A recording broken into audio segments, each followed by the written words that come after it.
Have a little bit of a look at Vladimir Putin's chart, because the comparisons with the chart of Russia are quite interesting. Then I'd like to just comment on some of the things that have been happening, just to, give you a collection of the kind of information, the feedback I'm getting, and also what I'm observing in the charts, of course, obviously. I hope everyone's doing okay, and here we go. So, let us travel over to this chart, and I think we'll just start by having a look here.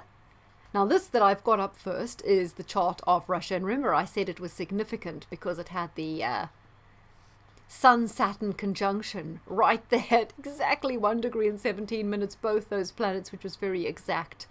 Now, if you have a look, take note, we have a Scorpio rising, Venus in Scorpio, Mercury 25 degrees of Libra. We have this Sun conjunct Saturn in Libra, got Moon in the 8th house, Jupiter in the 7th house, which you see it's just been sort of just recently been activated by Pluto, so that's a bit off, but anyhow.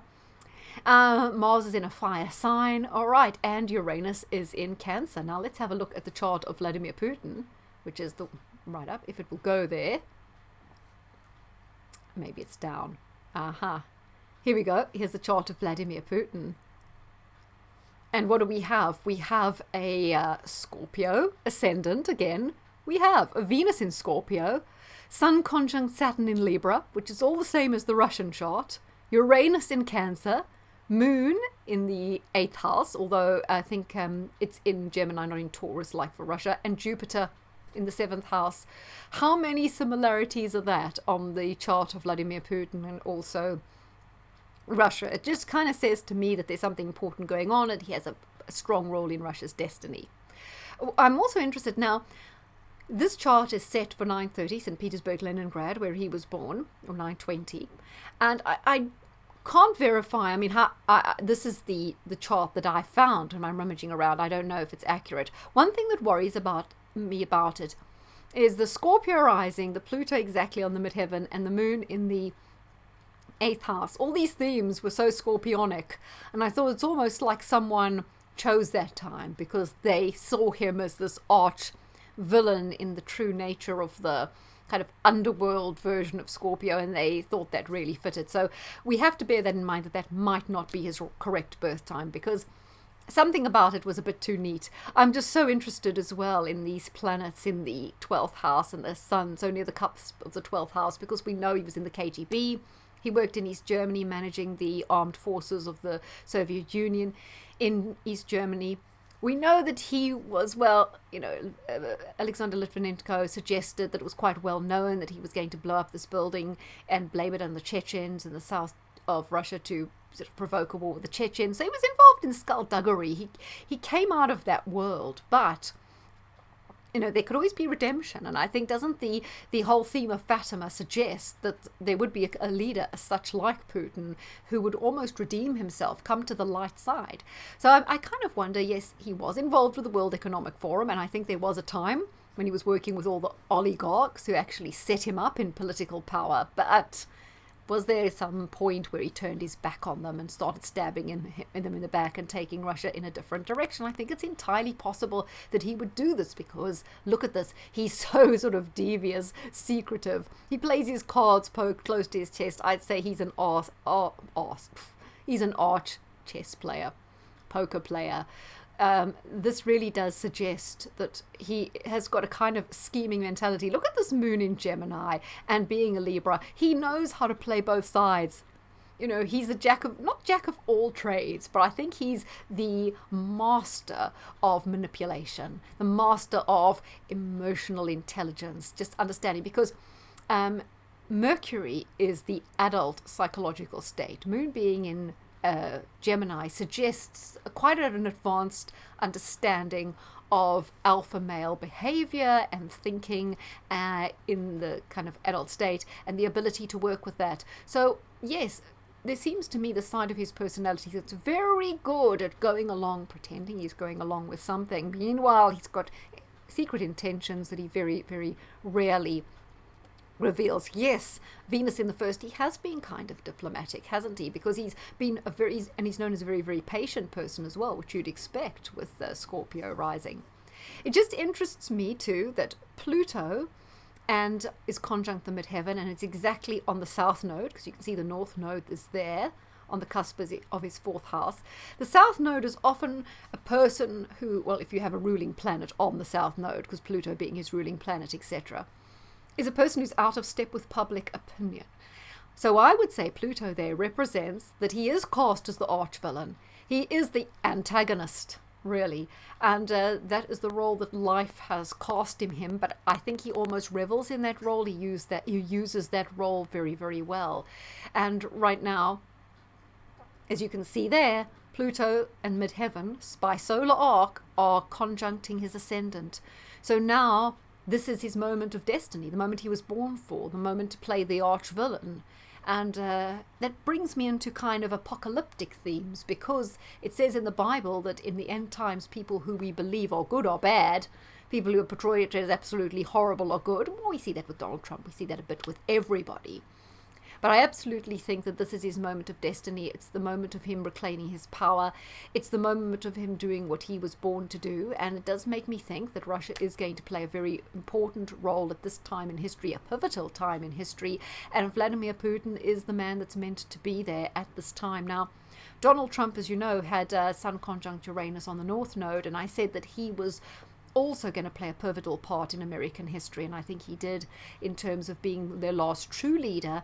And it's so important what Trump did do, though, in giving them energy independence, because the contrast between him and Biden is so stark. He showed what could be done, therefore it's so obvious now what isn't going to be done and how bad things are. So both Putin and Trump came to get together, leaders at a similar time, to kind of show up, or play, to be key actors in this. And I don't think Trump's role is finished yet either. Maybe it won't be as president or whatever, but they're both playing key roles, and there's absolutely no doubt that Putin is playing a key role. He was an absolute power broker. And I mean, I don't want to sound like I'm all over him, sucking up to him, because I'm not, but power is power. This is his moment. This is his time to take center stage, and it's all or nothing from here.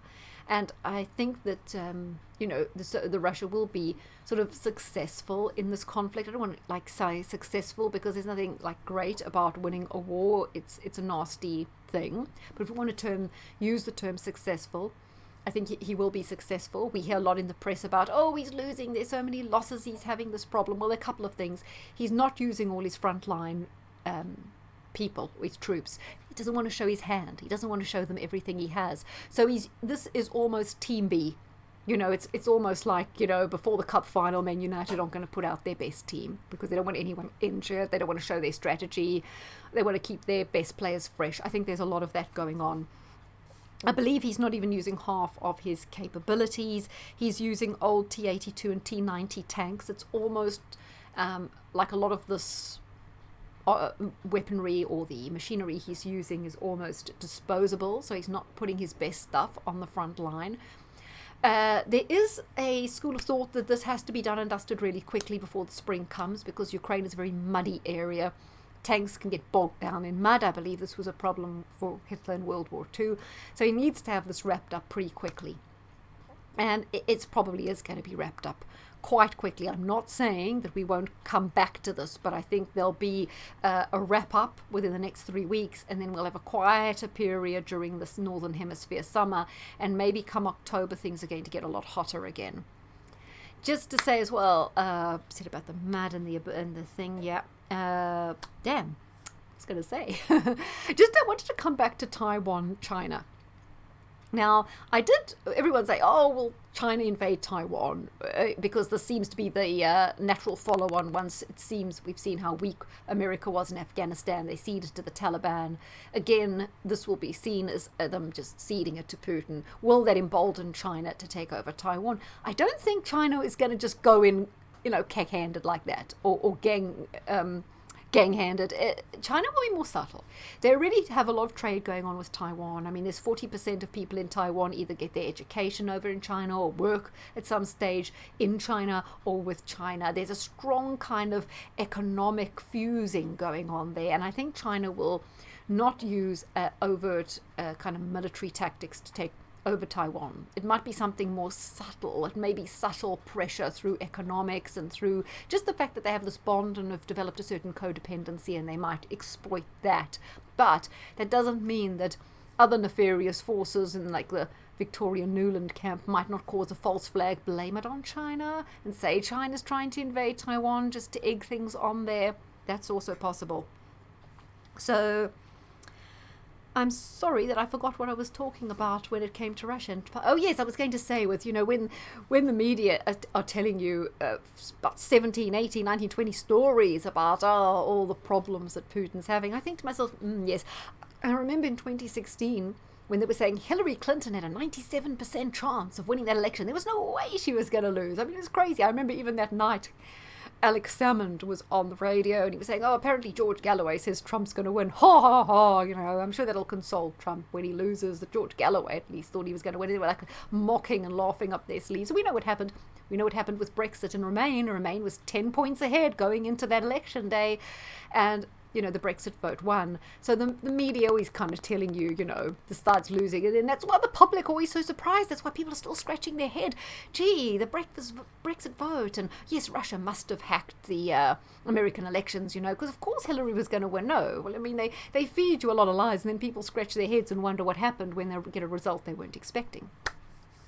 Just wanted to say again, Victoria Nuland, she was in the State Department during the Orange Revolution in Ukraine. She was there supporting that. She was actually even in Ukraine mingling with the protesters in 2014 when there was that whole takeover.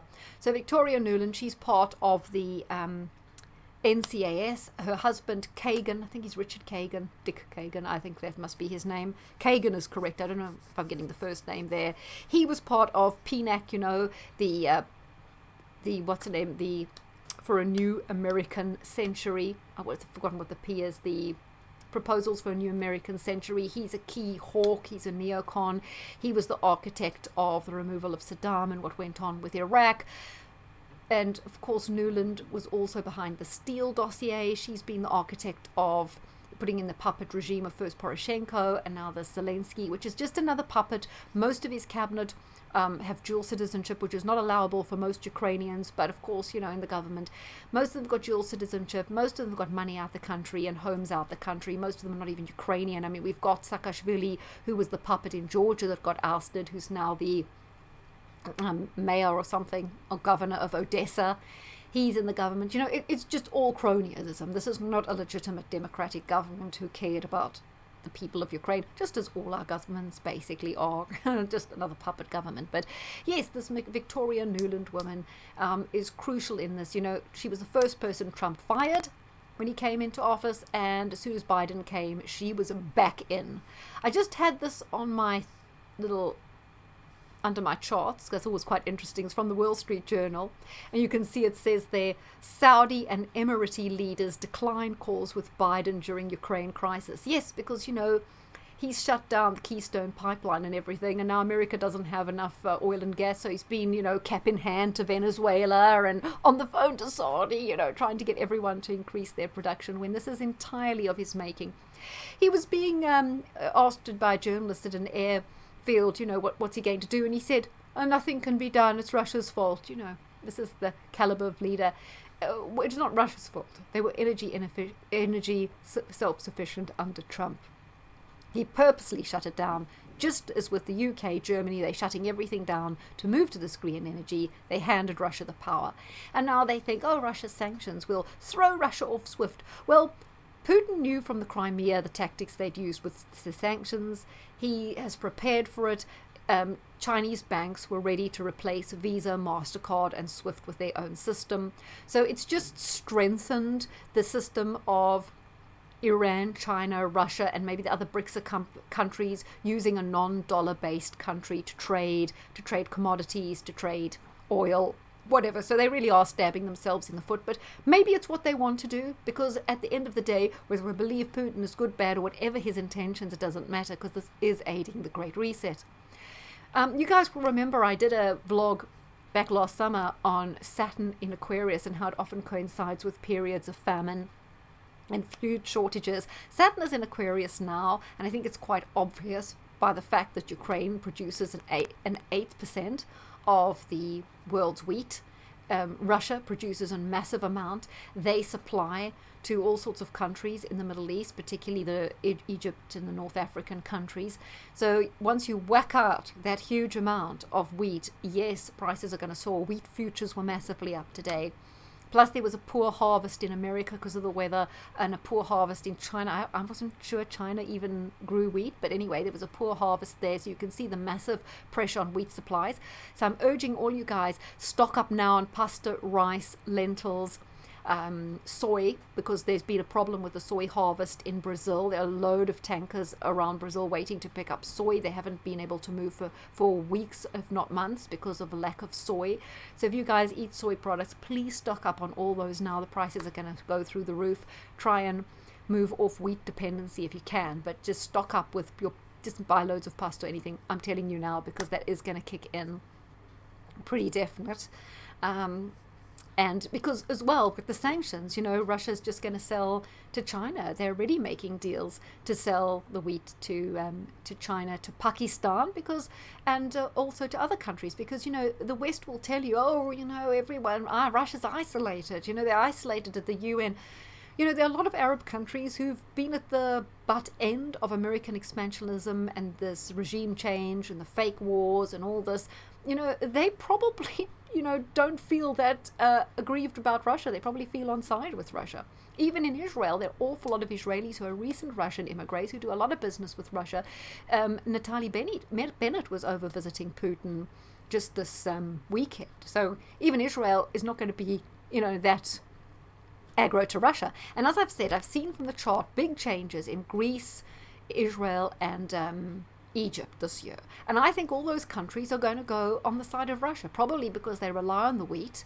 And do you know that the when they had all the revolutions, the Arab Spring and everything, when there was a lot of changes of governments in Egypt, Tunisia, and all those countries, a lot of that was driven by wheat shortages.